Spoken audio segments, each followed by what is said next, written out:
Mapagpalang araw po sa ating lahat.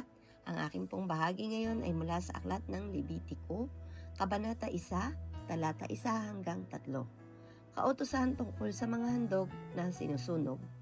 Tinawag ni Yahweh si Moises, at mula sa tuldang tipanan ay sinabi sa kanya, sabihin mo ito sa mga Israelita, kung may maghahandog kay Yahweh, ang dapat niyang ihandog ay baka, tupa o kambing. Kung baka ang kanyang handog na susunugin, kailangan ito'y lalaki at walang kapintasan. Dadalhin niya ito sa may pintuan ng tuldang tipanan upang maging kalugod-lugod sa akin.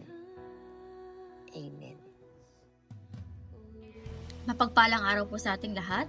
Narito po ang aking daily devotion sa Book of Levitico, chapter 1, verse 4 to 6.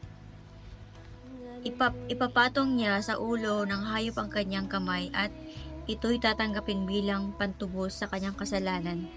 Pagkatapos, papatayin niya ito sa harapan ko at ang dugo'y ibubuhos ng mga paring mula sa angkan ni Aaron sa palibot ng altar sa may pintuan ng tuldang tipanan. Babalatan niya ang hayop saka kakatayin. Amen po. Isang mapagpalang araw pong muli sa ating lahat. Muli niyo po akong samahan sa aking pagbabahagi ng salita ng Diyos. Sinasabi po dito sa unang kabanata ng Levitico, versikulo 7 hanggang 9. Kautusan tungkol sa paghahandog at hain. Ang mga saserdote na may maglalagay ng baga sa dambana at iaayos sa ibabaw nito ang kahoy na panggatong. Iyahanay nila ng maayos sa ibabaw ng panggatong ang mga pira-pirasong karne, kasama ang ulo at taba. Ngunit huhugasan muna nila ang lamang loob at ang mga paa bago ilagay sa dambana. Pagkatapos, ang lahat ng ito'y sama-samang susunugin bilang mabangong handog sa akin. Ito po ang mga salita ng Diyos. Salamat po sa Diyos. Amen. Ang aklat ng Levitico, Kabanata 1, versikulo 10 hanggang 13. Kung tupa o kambing ang ihahandog, kailangan ito'y lalaki rin at walang kapintasan. Papatayin ito ng naghahandog sa harapan ni Yahweh sa gawing hilagan ng altar at ang dugo'y ibubuhos ng mga pari sa paligid ng altar.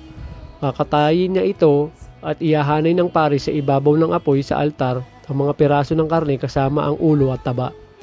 Ang laman loob at mga paa ay dapat munang hugasan bago ilagay sa altar.